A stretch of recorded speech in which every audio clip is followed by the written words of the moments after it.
saya. Sudah Pak, sudah muncul. Nah, jadi waktu itu bukannya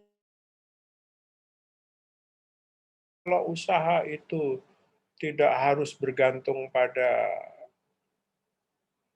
usaha formal, misalnya kalian pasti berpikir bahwa setelah lulus nanti akan bekerja di mana gitu ya. Ya kan? Jarang ada yang mencoba membuka usaha sendiri. Ya gitu. Mungkin Pak. Wah, Utama Karya, Adikarya, Wijaya, yang gitu-gitulah. Nah, untungnya saat ini adalah bahwa pemerintah itu sedang gencar-gencarnya membangun infrastruktur. Saya tidak bicara politik ya, tapi bicara masalah kewirausahaan. Nah, Anda bisa bayangkan apabila infrastruktur itu pembangunannya mati, terus Anda mau kerja di mana? Kira-kira. Nah, makanya infrastruktur itu penting karena dia menjadi pemicu dan penggerak dari kegiatan perekonomian saat ini yang walaupun timpang tapi masih bisa jalan dengan ya cukup memadai gitu ya. Terus kalian atau kita semua juga bisa melihat teknologi-teknologi baru yang ada di industri konstruksi. Saya mohon maaf sebentar, ini ada telepon. Assalamualaikum, Yai. Halo, Yai. Assalamualaikum.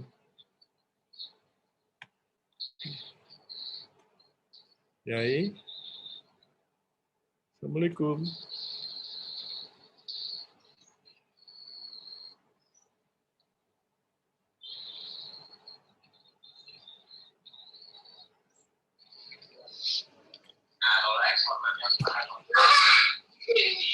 Ya, gitulah saudara ya. Jadi itu masih merupakan keuntungan kita karena industri konstruksi masih jalan terus.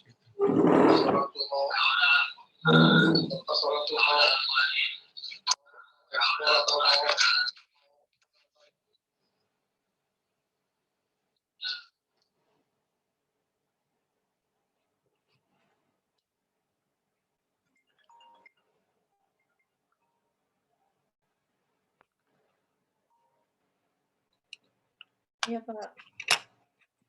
Jadi begitu itu tidak ada, maka ada kemungkinan Anda sekolah pun juga, ini mohon maaf ya, terus terang percuma.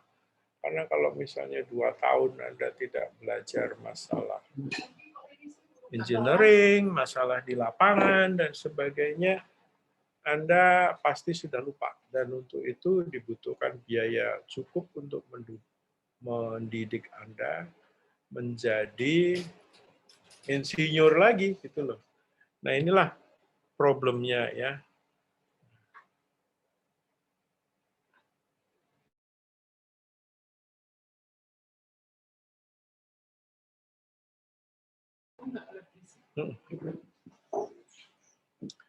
Nah, pada hari ini kita belajar tentang kewirausahaan, bagaimana membuka usaha, bagaimana menjalankan usaha, supaya Anda tidak tergantung pada pekerjaan formal yang sudah ada.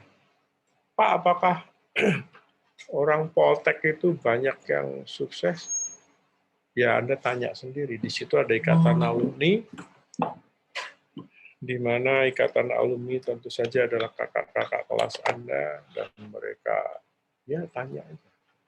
Bagaimana ya, bahkan mereka lebih bagus daripada yang lulusan-lulusan dari sekolah lain gitu. Nah ini yang bisa saya sampaikan pada Anda ya. Nah sebenarnya apa sih masalah yang akan kita bahas di pelajaran ini? Adalah bagaimana membuka satu usaha, menjalankannya, mempertanggungjawabkannya, dan mengembangkannya. Nah, seperti biasa saya akan sampaikan kontrak ke Anda bahwa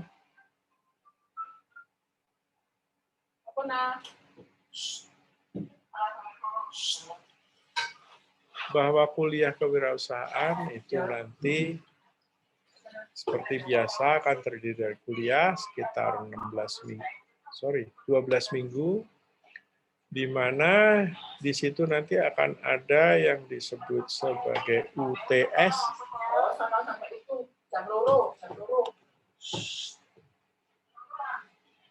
UTS dan UAS.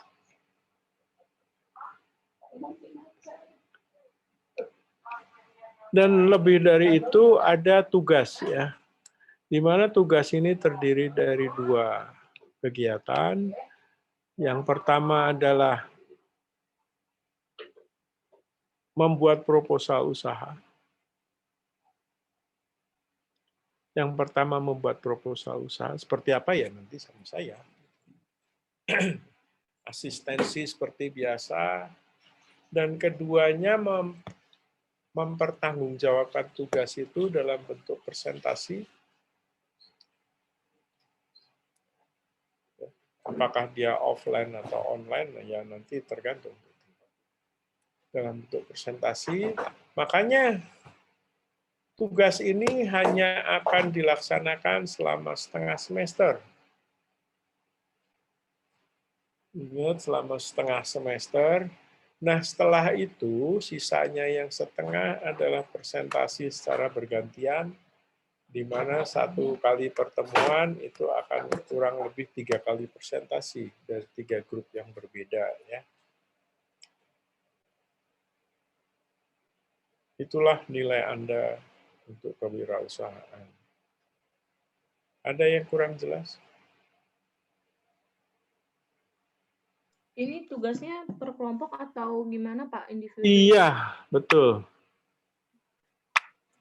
Tugasnya itu tentu saja per kelompok.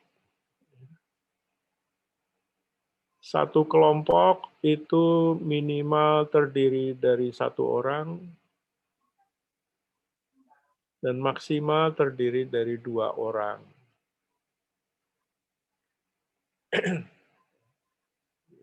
Kalau Anda berapa orang sih? Berapa member kelas? 23 Pak. 23, jadi nanti paling banyak akan ada 23 dibagi 2, yaitu 11 kelompok ya. 12 kelompok. 12 kelompok itu kalau 1 hari Anda presentasi 3 kelompok, maka akan ada 4 hari. Itu kan? Makanya pekerjaan pembuatan proposal itu diselesaikan sampai tengah semester. Oke? Oke, Pak. Bapak, itu kan tadi 2. Ya. Gimana, Aulia? Andi nih Pak yang bertanya Bapak, Pak. itu 12 kelompok berarti satunya inian ya, apa namanya? Sendiri. 1 orang. Iya. 1 kelompok. Sendiri. Ya. Siapa yang mau jadi sendiri? Nggak ada yang mau. Wah, ada kali. Ya, Aulia kan tadi nanya apa, Lia? Enggak Pak, udah tadi yang ini Pak yang bertanya. Oh gitu. Yuk, tanya lagi. Siapa?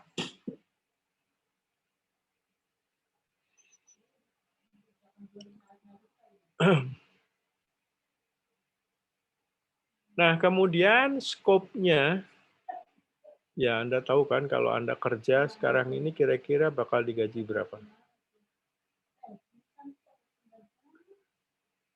Berapa, Claudia, kalau kira-kira kamu kerja katanya nggak punya duit kamu? Kamu bakal digaji berapa? 10 Pak. 10, oke. 10 ya, mungkin lebih, mungkin kurang, ya tergantung nasib kan. Problemnya adalah kalau Anda berusaha, tentu penghasilan itu perkiraannya harus lebih dari angka itu kan, gitu dah. Jangan pernah Anda lulusan Poltek gaji rata-ratanya 10, mau usaha gajinya 2 juta. Nah, Kira-kira skop apa yang bisa membuat Anda punya gaji lebih dari 10 juta? Ayo, kira-kira apa? Pak, saya mau jadi YouTuber aja, Pak. Lu lah. Itu mah janganlah. Karena itu bisa Anda lakukan sendiri. Terus kenapa Anda harus presentasi? Problemnya adalah begini. Mungkin saya sudah pernah menerangkan ke Anda ya. Bahwa sebagai lulusan Poltek, Anda kecuali atas kemauan sendiri, itu bisa saja jadi tukang batu, masang batu, tukang kayu, dan sebagainya. Tapi sebaiknya tidak ya, kecuali nanti kayak Pak Jokowi itu ya. Nah, problemnya adalah nanti atas kemauan sendiri Anda bisa jadi itu. Tapi atas kemauan sendiri juga, karir Anda bisa sangat melejit. Di Poltek banyak sekali orang-orang yang seperti itu. Nah, itu kenapa? Karena mereka itu sebenarnya jual ide. Ya, jual ide. Pak, saya mau bangun, barusan ini saya telepon itu, saya diminta lagi untuk ke Lampung untuk mempresentasikan tambang saya yang lama itu yang sudah tutup itu ya, gara-gara memang sudah habis. Nah, itu mau diapain? Sananya kan lumayan luas tuh ya. Saya bikin apa namanya, seperti biasa PowerPoint ini itu terus prospek keuangan, kemudian apa namanya cash flow dan sebagainya. Nah, akhirnya nanti dalam waktu kurang lebih 1 bulan saya sudah bisa mempresentasikan paper saya gitu, mungkin 100 halaman atau berapa, saya kurang tahu lah. Kita jualan ide di situ. Ya. Nah, apa namanya, nanti kita simulasikan pada yang presentasi, pada presenter, itu sebagai orang yang jual ide. Kemudian yang mendengarkan, makanya presentasi itu tidak bisa sendiri. Yang mendengarkan itu seolah-olah menjadi investor usaha Anda. Misalnya Anda punya usaha, nanti bakal perlu modal 100 juta misalnya. Nah, Anda sendiri cuma punya 20 juta. Kan kurangnya masih banyak tuh ya. Kurangnya masih banyak. Nah, nanti karena kurangnya masih banyak, Anda minta ke teman-teman Anda yang melihat atau menonton Anda, itu untuk nombokin usaha Anda. Nah, caranya gimana ya? Caranya tergantung Anda. Presentasi Anda gimana? Kalau presentasinya udah nggak begitu kuat, ya ngapain saya kasih gitu. Kalau nggak meyakinkan gitu ya ngapain saya tanam duit ke Anda. Anda mesti tahu prospek keuntungannya bakal seperti apa dan sebagainya. Nanti saya jelaskan caranya.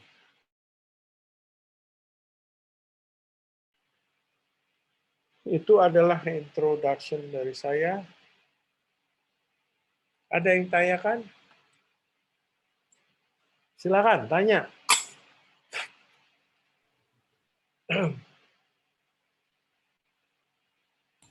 Pak, mau nanya Pak, usahanya harus yang di bidang teknik sipil apa boleh yang lain Pak? Boleh yang lain. Oke, baik Pak. Claudia mengatakan bahwa dia bisa menghargai dirinya untuk orang lain sebesar 10 juta ya per bulan. Ya jangan kamu, Pak, saya usaha saya jualan ikan cupang. Sebulan dapat 2 juta. Ya jangan gitu dong.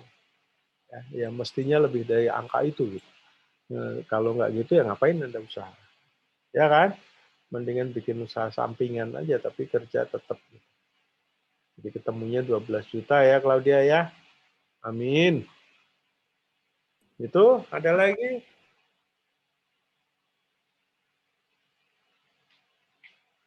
Silakan, ada lagi? Oke, kalau tidak ada, kita lanjut ya. Nah, kita tahu bahwa Indonesia itu penduduknya sekarang sudah sekitar 270 juta ya. Lebih malah. Itu, apalagi kalau kita lihat orang Indonesia ini adalah consumer, segala macam consumer good. Kalau Anda pergi ke manapun, orang Indonesia selalu dihargai. Apalagi ke Singapura ya. Anda bilang orang Indonesia aja, orang Malaysia yang lagi belanja diusir dulu. Ini ada orang Indonesia yang mau belanja. Itu di seluruh dunia seperti itu. Termasuk kalau Anda yang lagi umroh, lagi haji, itu pembeli-pembeli di sana itu dihargai cukup tinggi. Ada yang pernah ke Turki? Belum? Nah, moga-moga nanti sebentar lagi ke Turki. Ya. Turki itu sebenarnya ya negara modern juga, sama dengan Indonesia. Nah, cuman mereka menghargai orang Indonesia tinggi. Nah inilah yang menjadi didikan Anda. Awalnya dulu, Gojek itu diketawain ya. Apaan, apalagi orang yang kerja jadi supir ojek itu, lo cuma bisa jadi supir ojek. Karena kalau kita lihat penghasilannya juga nggak terlalu rendah. Bahkan dia bisa kenalan banyak orang, kerja juga bisa semau-maunya, semena-mena gitu ya. Terus modalnya juga motor yang dia daripada motornya nganggur, dipakai sana kemari, ngapel doang, dan sebagainya, kenapa nggak dia disuruh kerja si motor? Kerja bareng yuk, motor, kita cari duit. Gojek itu awalnya seperti itu, Grab dan sebagainya, Grab mobil, Grab motor itu seperti itu. Jadi kita daya gunakan supaya dia menghasilkan uang. Banyak orang yang punya mobil nganggur di Grabin gitu ya, malah dia mobilnya nambah gitu. Apalagi sekarang mobil-mobil itu harganya jatuh sekali kan? Jatuh sekali. Nah itu kita bisa borong mobil-mobil itu untuk digrabkan kalau punya duit gitu ya. Indonesia merupakan pasar yang sama sekali nggak ada batasnya. Apapun pasarnya. Makanya kalau Anda bisa ngatur regulasi usaha itu, Anda bakal jadi orang yang sangat kaya. Sebagai contoh, ya itu tadi pengusaha ojek siapa namanya, Nadiem Makarim dan sebagainya itu ya. Bahkan anak-anak muda yang seumur kalian itu 19 tahun, 20 tahun, itu penghasilannya bisa sampai lebih dari 10 miliar sebulan. 10 miliar sebulan, saya juga nggak paham 10 miliar sebulan itu kayak apa. Gara-gara jadi YouTuber ya. Ya kenapa enggak? Kemudian kita bicara satu hal aja, jadi hal yang tadi itu, yang banyak masyarakatnya tadi itu pertumbuhannya kan lumayan tinggi kita ya, Indonesia ini ya. Nah, hal ini menimbulkan kesulitan dalam pengadaan dan distribusi bahan pangan, sandang, keamanan, kenyamanan, kesempatan kerja, kemudian kesejahteraan, masa depan yang baik, sekaligus menjadi peluang pasar yang sangat besar, bervariasi dan menjanjikan. Saya mau nanya ke Anda, poin 2 ini, poin 1 dan 2, itu kira-kira sudah membuka mata Anda belum bahwa usaha itu luar biasa?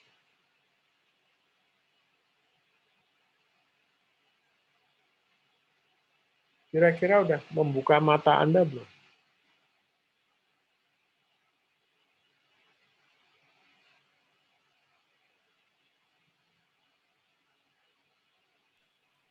Lumayan, Pak. Lumayan. Jangan lumayan dong, banyak dong. Iya, Pak, benar, Pak.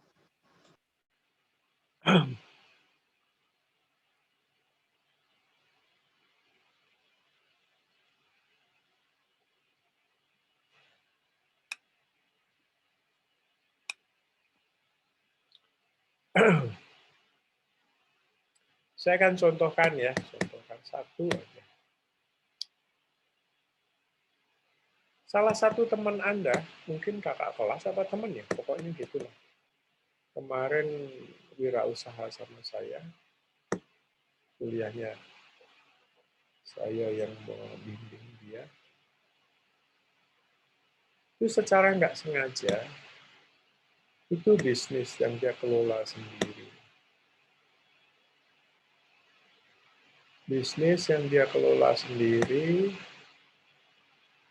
sambil kuliah tentu saja, sambil pacaran, namanya juga anak muda ya, sambil sana kemari nggak karu-karuan.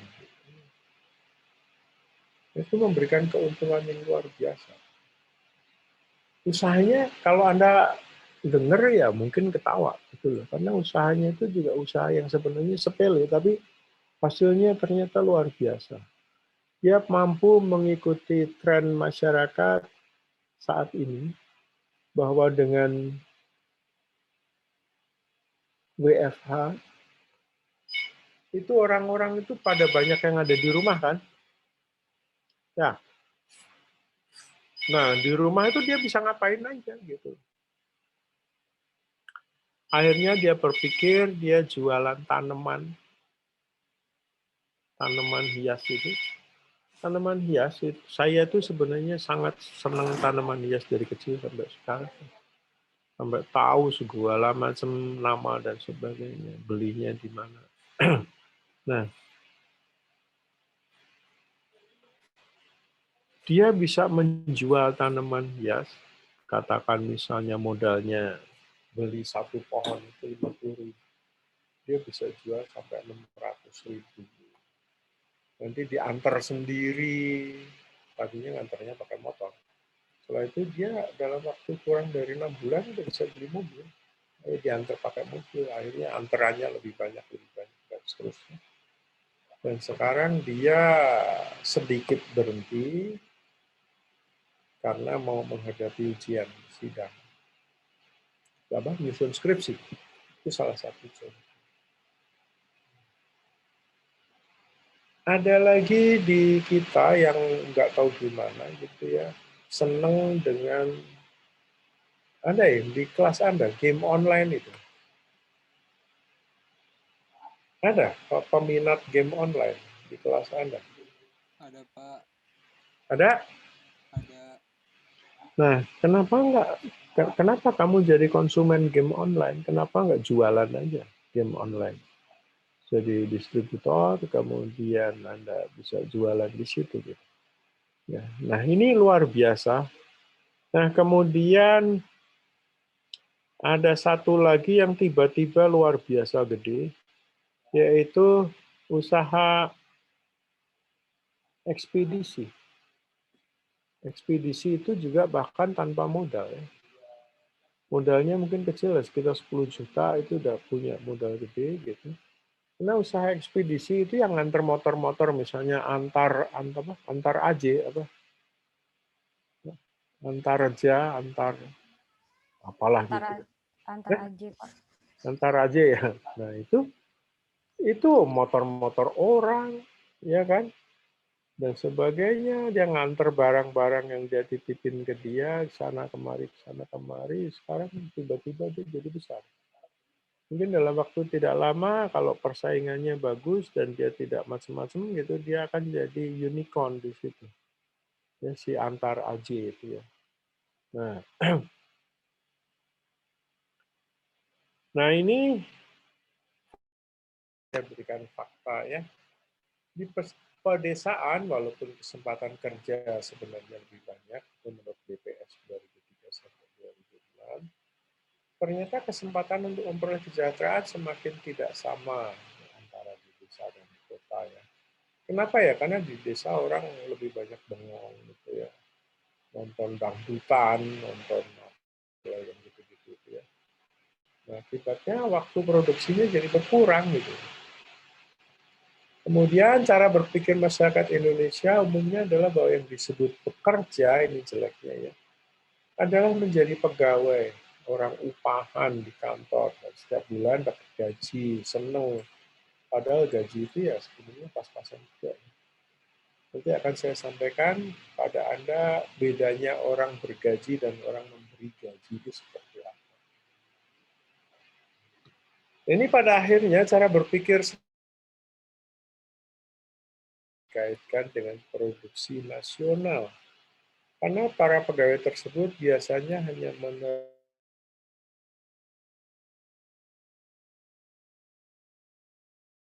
dari atasannya lagi dan lagi dan lagi, ya gitu. Sehingga orang tidak bisa berpikir kreatif.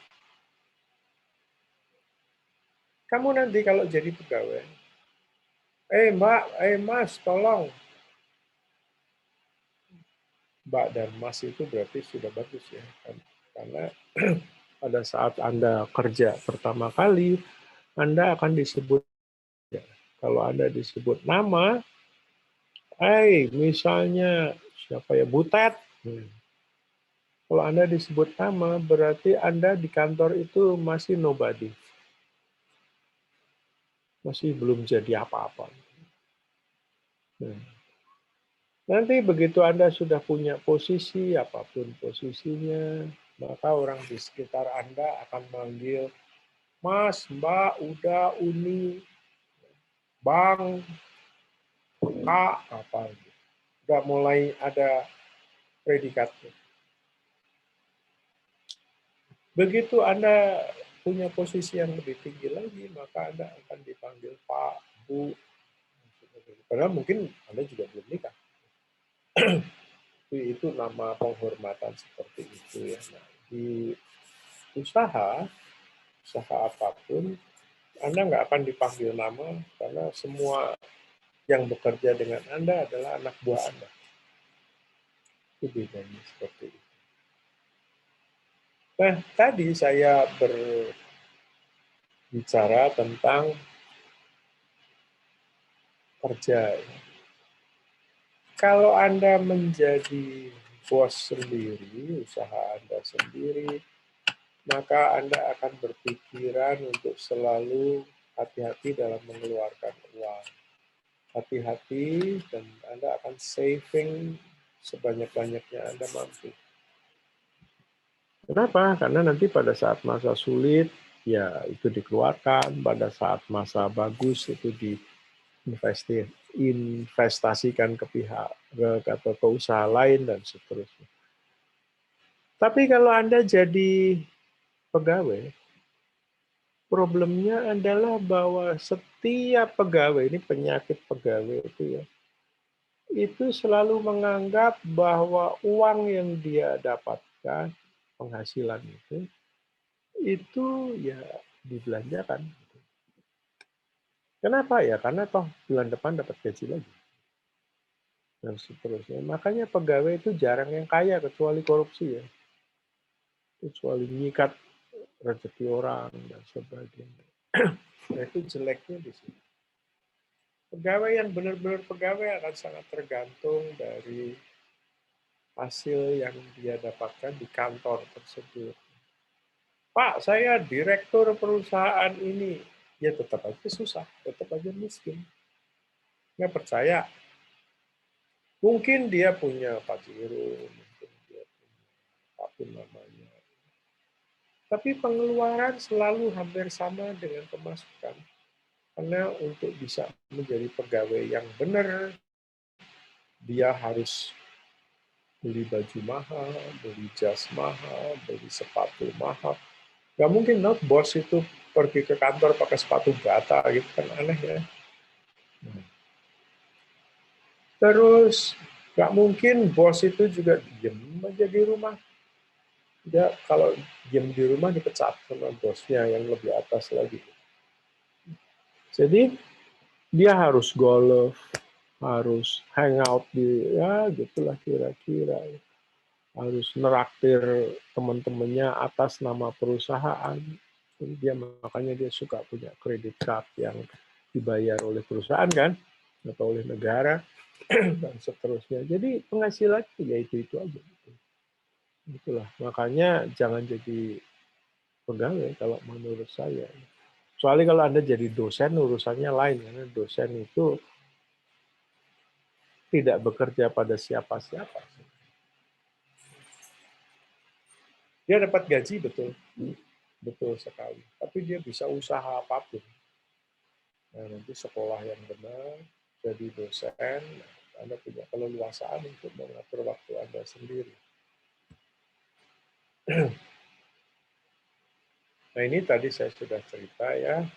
Kemudian sejak krisis ekonomi, masyarakat Indonesia menjadi sadar bahwa pola pikir menjadi orang suruhan, orang upahan, itu secara nasional mulai berubah.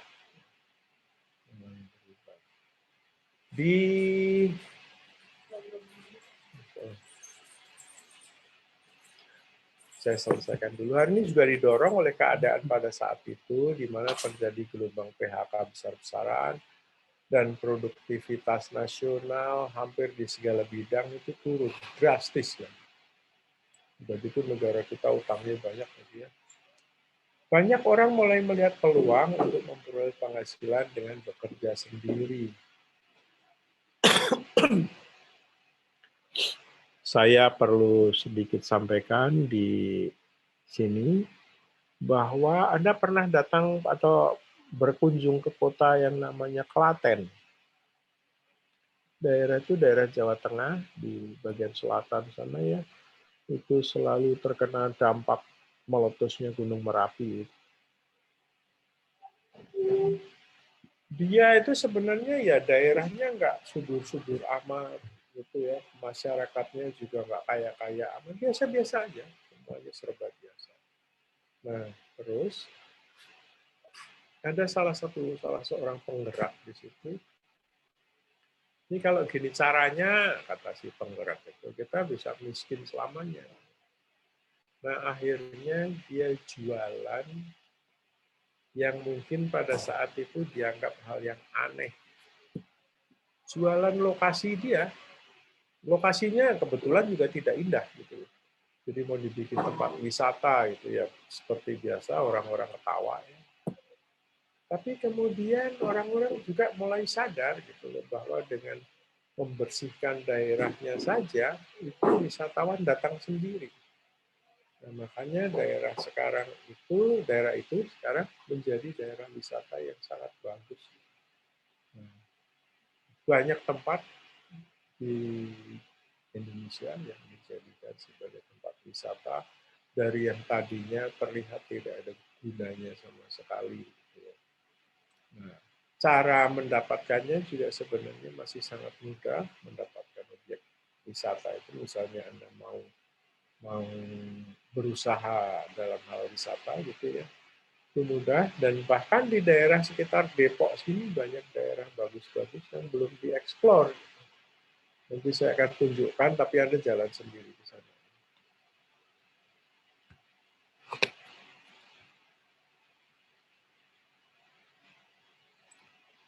Nah ini akhirnya kedua pihak sadar, pemerintah sadar, masyarakat sadar ya, pemerintah Indonesia yang merupakan lembaga terkaya di Indonesia mulai sadar bahwa jumlah pegawai yang besar itu bukan hanya membuat masalah produktivitas, tetapi bahkan malah menjadi kontraproduktif. Anda bisa bayangkan seperti ini. Setiap tahun itu 33 politeknik di Indonesia itu meluluskan sekitar 50.000 orang. Ya, yang 10.000 itu adalah lulusan dari jurusan teknik sipil. Anda bisa bayangkan betapa ketatnya kompetisi untuk mendapatkan satu pekerjaan pada bidang Anda, teknik sipil misalnya. Problemnya adalah bahwa Anda sebagai fresh graduate itu masuk ke situ digaji. Gitu. Nah, tapi yang umurnya jauh di atas Anda, tapi belum punya masa pensiun kan tetap kerja di situ. Ya. Akibatnya perusahaan itu makin lama makin banyak pegawai nggak karu-karuan. Nah, seperti sebuah perahu akhirnya. Kalau perahu makin lama penumpangnya makin banyak ya siap-siap aja gitu. Bahkan orang nggak perlu perahu, mungkin malah perlu pelampung ya untuk menyelamatkan diri sendiri. Nah, walaupun kemudian pemerintah menerapkan kebijakan yang disebut sebagai zero growth, tapi itu nggak banyak menolong. Nggak banyak menolong. Zero growth itu tahu kan maksudnya? Maksudnya gini, tidak ada pertumbuhan jumlah pegawai. Yang ada adalah jumlah pegawainya harus tetap. Maksudnya gimana? Maksudnya kalau ada yang mati baru diganti pegawai baru. Bahkan tidak setiap tahun orang pada mati, kecuali saat ini ya, COVID ini ya. Banyak pegawai-pegawai baru yang direkrut gara-gara COVID. Tapi kan tidak selalu seperti itu. Jadi itu tidak menolong. Nah, akibatnya ya keran yang lain harus dibuka jadi pengusaha sendiri. Dah, maklum ceritanya? Maklum ceritanya ya? Ya, Pak.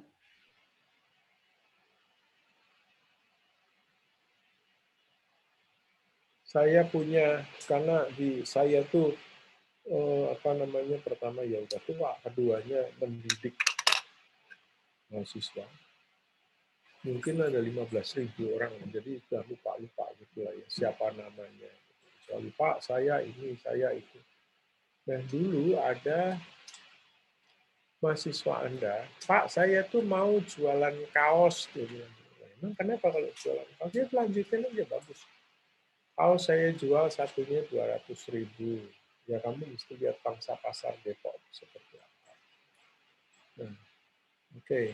Produksi kamu berapa? Ya mungkin sehari 10 sampai 25 kaos, Pak. Bagus. Kamu perlu apa aja? Dia perlu komputer, perlu printer gitu ya. Jadi dia tuh printing kaos itu loh menjadi apa saja. Nah, kemudian harganya 200.000 nggak kemahalan. Enggak, Pak, kaosnya itu kayaknya katun asli, gini. Ya, sudah. Ya udah, saya coba dulu deh, saya pesen, saya bilang. Saya pesen kaosnya, dan ternyata bagus sekali. Dan usaha itu sekarang masih dilanjutkan, walaupun dia kerja di Pemda Depok. Kamu kerja di Pemda Depok, gimana ngurusin usaha kamu? Iya, Pak, saya korupsi waktu. Sudah terserah. Tapi kaosnya bagus. Nah itu salah satu usaha dia pada saat dia masih jadi mahasiswa.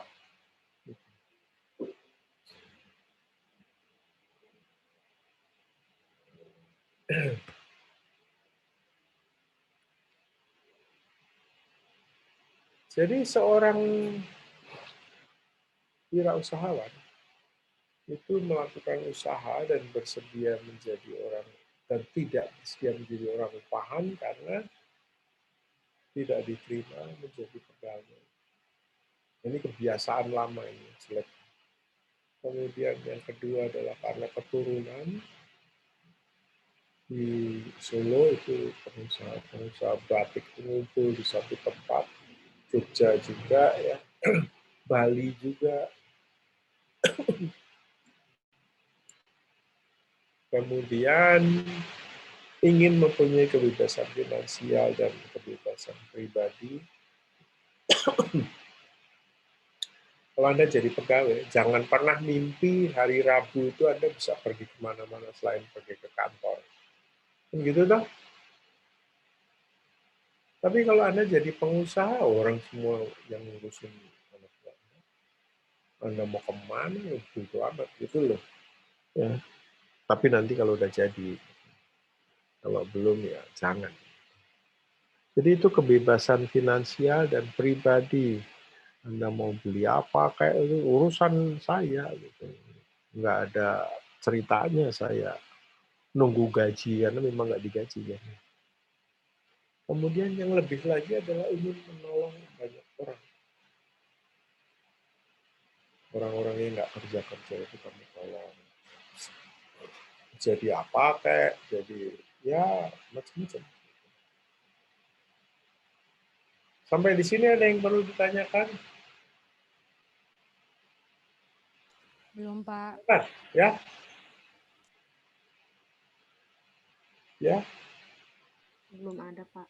Belum ada, Pak. ada yang perlu ditanyakan? Tanya kayak. Iya, Pak. Saya dari pagi ngajar ngomong melulu. Sekali-sekali kamu nanya kayak biar saya bisa minum dulu.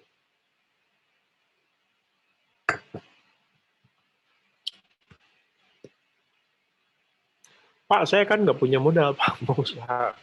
Ya, usaha jangan pikir modalnya. Kalau Anda mikir modalnya, ya memang namanya juga nggak punya. Gitu. Usaha itu ya apa yang diusahakan dulu. Gitu. Saya akan berikan sedikit contoh buat Anda bahwa sebenarnya Anda itu tidak tahu nilai uang. Ada yang tahu nilai uang? Tadi Claudia, Pak, saya lagi bokek. Pak. Ya benar, bahwa kamu nggak punya uang, karena kamu nggak paham nilai uang. Ya, Claudia. Kamu nggak paham nilai uang. Paham, Pak. Ya nggak usah minta maaf, memang ya begitu. Saya akan contohkan begini. Setiap hari, istri saya itu ngasih saya 100.000. Ya kecil kan, karena semua saya juga kecil. Untuk makan siang, untuk apapun, pokoknya segitu. Dia tahu kenapa saya perlu duit segitu ya, macam-macam lah ya. Tapi bagaimana mendapatkannya? Tentunya pendapatannya juga lebih besar dari nilai itu kan, pasti gitu ya. Nah sekarang saya akan tanya ke Anda. Nggak usah dijawab, di dalam hati aja. Anda kan tiap hari dikasih duit. Mah, pulsa, mah, bensin, mah, dugem, hangout gitu ya. Problemnya adalah bahwa selama ini Anda itu minta dan mendapatkan uang itu. Ya kan? Minta dan mendapatkan uang itu. Kalau enggak ya tinggal aja mulutnya dimajuin dikit pasti dapat. Ya. Manyun dikit dapat. Problemnya adalah bahwa Anda itu belum pernah paham bagaimana mendapatkan uang itu. Membelanjakan sih pasti pinter gitu loh, pasti nggak perlu ditanya lagi. Tapi mendapatkan. Contohnya, Anda mau usaha. Usaha. Di depan mahasiswa aja gue nggak perlu malu-malu. Usaha yang paling mudah apa ya?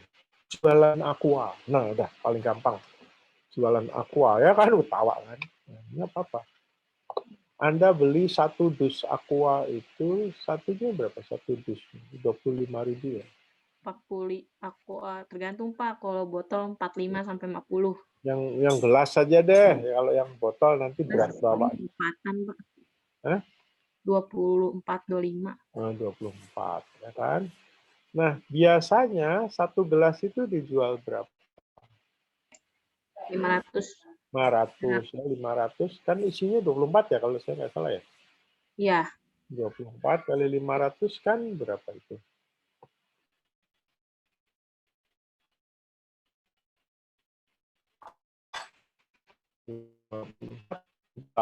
Kali 24 kali 8 kan 500 ya. 48 supaya Anda bisa dapat 24.000 kan gitu toh? Ya. Jadi kalau Anda beli satu dus 24.000, 20.000 lah gampangnya gitu supaya ada iming-imingnya. Anda jualan satu gelasnya 500, itu nanti akan dapat 24.000 ya. Kan Anda dapat untung 4.000. Satu dus itu. Gitu kan? Fix ya, segitu ya. Nah, problemnya adalah berapa lama Anda bisa jual itu. Satu dus saja deh, nggak usah banyak-banyak. Dan satu dus itu hanya 4.000 untuk.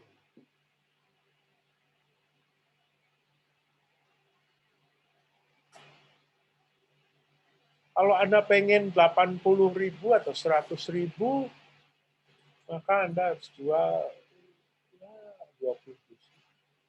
Mengangkatnya aja udah susah.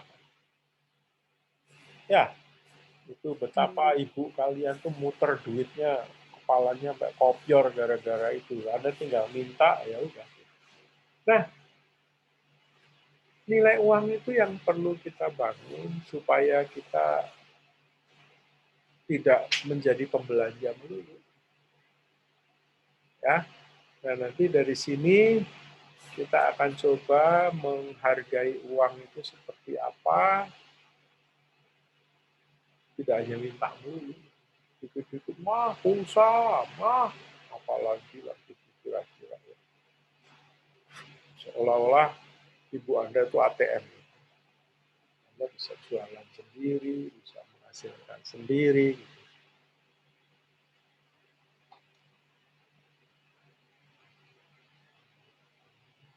Nah, yang perlu Anda ketahui sebenarnya adalah bahwa wirausahawan itu sama sekali bukan profesional. Dia tidak profesional. Kalau Anda profesional, misalnya Claudia, tolong dong kerjain ini, apa saya mau bikin rumah nih 2 biji. Gitu. Berapa? Ya bahan sama ininya mungkin 1 M8. Tapi saya kan harus dibayar Pak. Ya, kami minta berapa? 200 juta misalnya. Ya. Dia profesional. Dia mampu menghargai dirinya dengan uang. Nggak perlu malu-malu ya memang gitu. Profesional. Wirausahawan sama sekali nggak seperti itu. Wirausahawan itu bekerja berdasarkan opportunity. Berdasarkan peluang untuk masa depan itu seperti apa. Bisa jadi sekarang dia nggak menghasilkan apa-apa, ya bisa jadi. Karena memang biasanya yang namanya infant business, bisnis bayi, ya, usaha bayi itu ya seperti itu. Banting tulang dulu nggak karu-karuan, baru nanti setelah itu dapat uangnya. Gitu ya.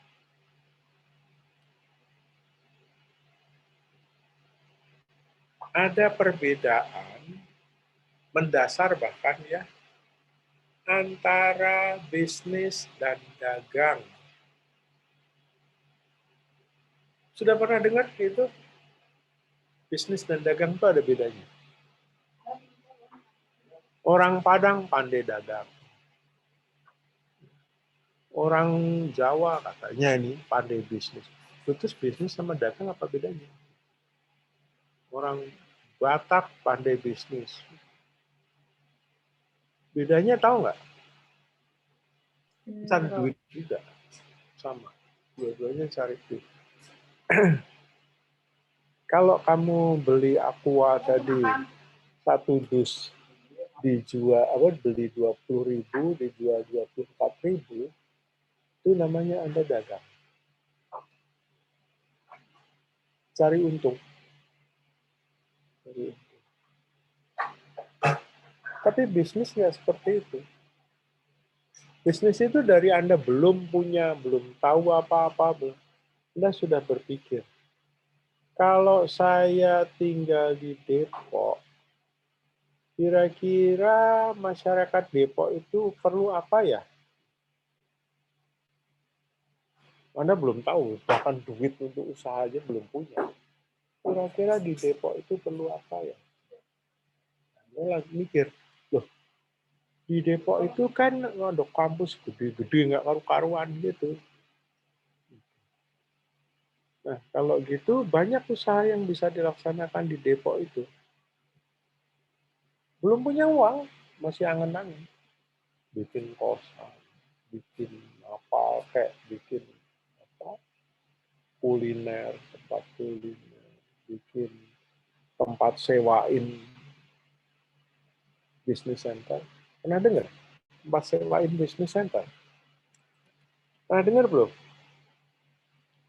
Anda punya ruang, coba datang ke ini. Yang bagus itu coba datang ke Jalan EHV. Ada yang pernah dengar nama itu? Jalan EHV. Enggak, Pak. Ya, EHV itu tempatnya di Gandul. Di depan di Gandul itu kalau dari sini sebelah kiri kan ada PLN gede itu ya. PLN itu masuk di depan itu ada tempat. Nah, di situ awalnya itu menyediakan atap, lantai, bangku, sama colokan.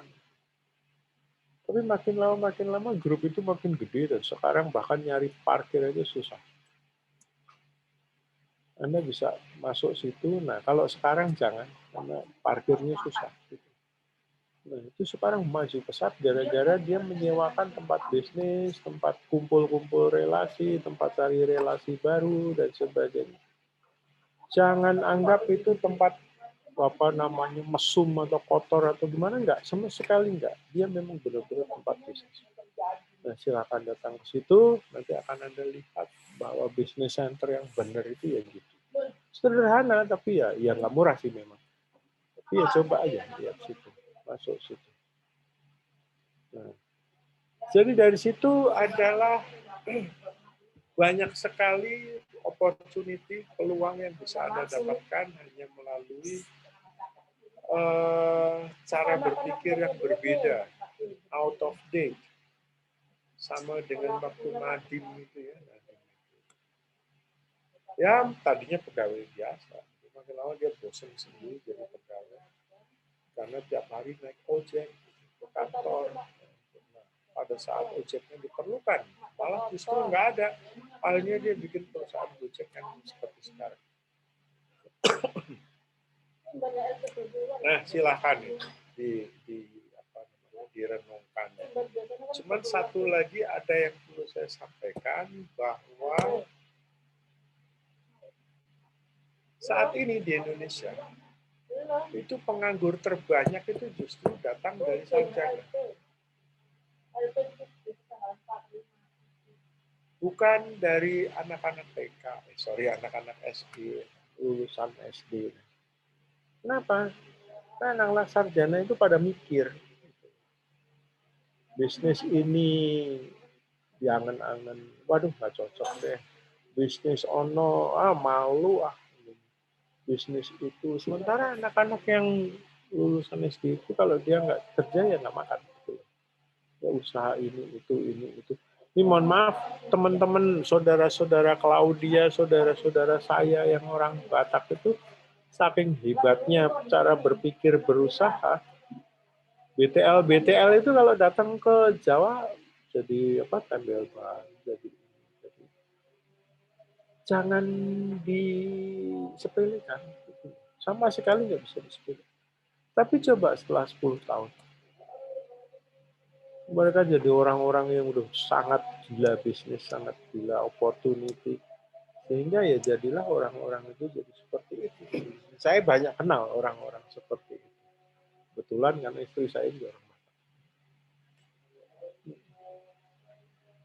Nah, silahkan minggu depan kita akan membicarakan masalah apa yang akan menjadi usaha.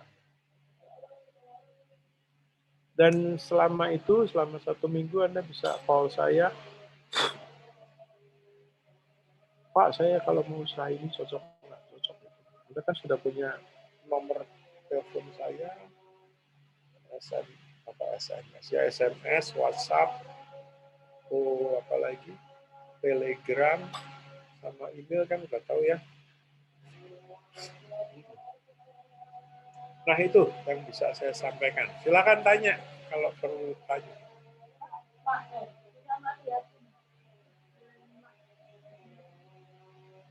Silakan ditanyakan. Pak, minggu depan itu kita udah ada gambaran Pak ingin usaha apa gitu buat bikin buat proposal usaha ini. Tidak. Pertama gambarannya seperti apa, keduanya grupnya siapa aja. Kalau Anda mau, Pak, saya maunya sendiri, Pak, bagus, nggak ada masalah.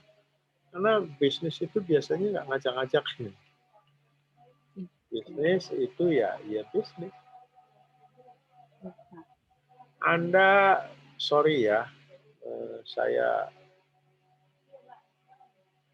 sampaikan pada Anda, terutama Anda yang perempuan, saya nggak akan menyebut Anda wanita, karena wanita itu orang yang ada di belakang suami ya, sedangkan Anda itu perempuan, orang-orang hebat yang berusaha sendiri. Nah,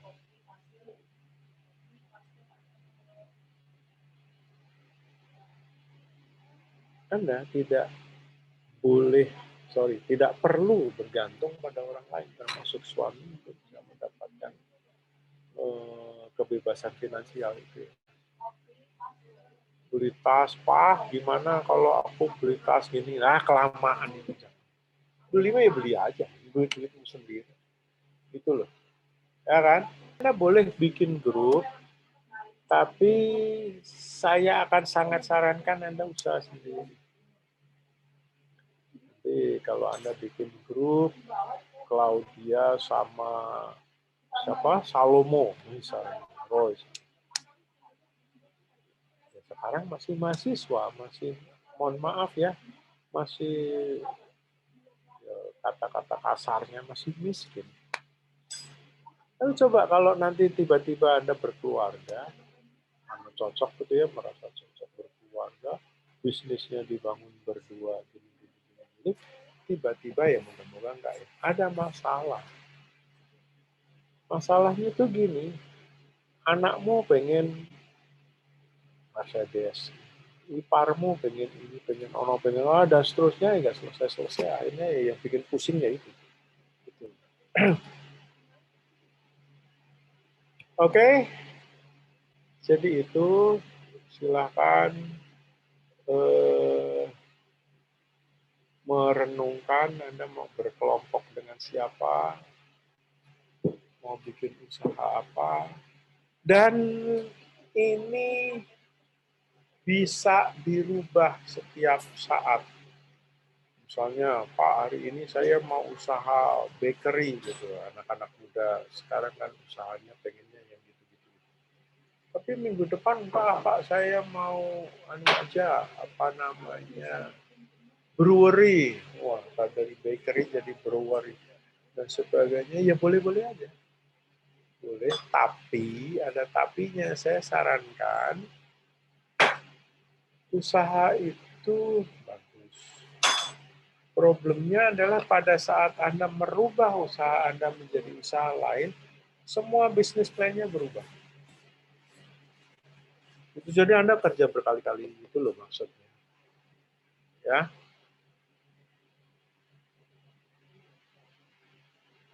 Oke? Oke, Pak. Ada lagi? Ada yang ditanyakan?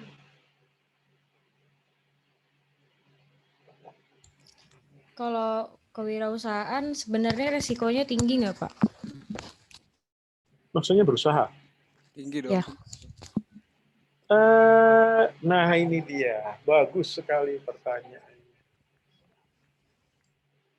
Semakin tinggi resiko usaha, keuntungannya juga anehnya semakin tinggi.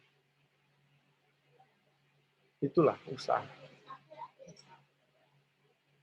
Semakin tinggi resiko berusaha, keuntungannya juga semakin tinggi. Itu Oke, nah, Pak. yang gimana? Yang moderat, apa yang tinggi atau contohnya ginilah. Anda jualan nasi uduk. Kan udah ketahuan untungnya berapa. Selama Anda bikin porsinya segitu, ya untungnya segitu. Gitu toh? Tapi coba Anda usaha, Pak, saya apaan usaha nasi uduk gini-gini. Saya mau usaha ini aja, Pak. Saham. Nasi uduk itu kan ya udah jelas itu bikinnya gitu. bungkusannya gitu, nasinya gitu, enak gak enak urusannya pelanggannya gitu. Tapi kalau Anda masuk ke pasar saham itu kan nggak jelas. Anda mau apa coba? Oh, saham Antam itu juga belum tentu untung, ya kan? Beli emas juga kadang-kadang turun dan seterusnya. Jadi makin berisiko itu untungnya makin besar. Gitu. Oke? Oke, Pak. Ada lagi? Bapak-bapaknya mana tuh?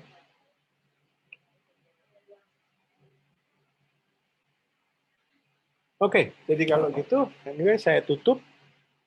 Selamat berwirausaha, selamat menentukan usaha Anda apa. Nah, nanti setelah itu minggu depan kita ketemu ya. Ya, Untuk Pak. membahas satu-satu masalah usaha Anda. Baik, Pak. Oke, sampai ketemu minggu depan. Selamat siang dan terima kasih. Siang, Pak. Pak. Pak. Siang, Pak.